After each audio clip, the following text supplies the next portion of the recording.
బత్తాయిలో సమస్యలు ఎందువల్ల వస్తాయో మీకు తెలుసా? అయితే మేము అడిగే ప్రశ్నలకు మీరు సిద్ధమా? మేము అడిగిన ప్రశ్నలకు ఎన్నిటికి సమాధానం చెప్పగలరో కింద కామెంట్లో తెలపండి. 1. బత్తాయిలో మాల్సెక్కో అనే శిలీంధ్రం వ్యాధి లక్షణం ఏమిటి?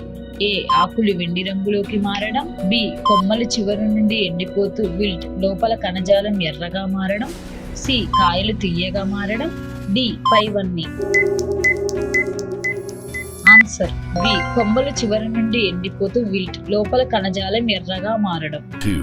సాల్ట్ ఇంజురీ జరిగినప్పుడు ఆకులు ఎలా కనిపిస్తాయి? ఏ. ఆకు అంచులు కాలిపోయినట్టు టిబ్బన్ కనిపిస్తాయి. బి. ఆకులు తెల్లగా మారుతాయి. సి. ఆకులపై నల్లటి చుక్కలు వస్తాయి. డి. ఏవీ కాదు. ఆన్సర్ ఏ. ఆకులు అంచులు కాలిపోయినట్లు టిబ్బన్ కనిపిస్తాయి. 3.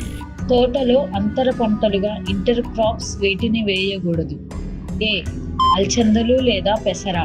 బి. మిరప, పొగాకు లేదా వంగ. సి. పచ్చి రొట్టె ఎరువులు. డి. పైవన్నీ.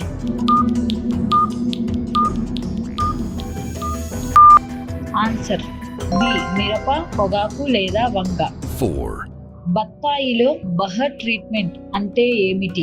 ఏ. చెట్లకు రంగులు వేయడం. బి. ఒత్తిడికి గురి చేయడం. సి. చెట్లను కత్తిరించడం. డి. ఏవీ కాదు. Answer B. ఒత్తిడికి గురి చేయడం. 5.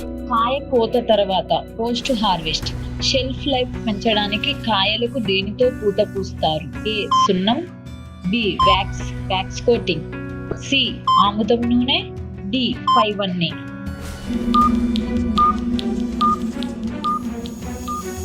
Answer B. Wax coating.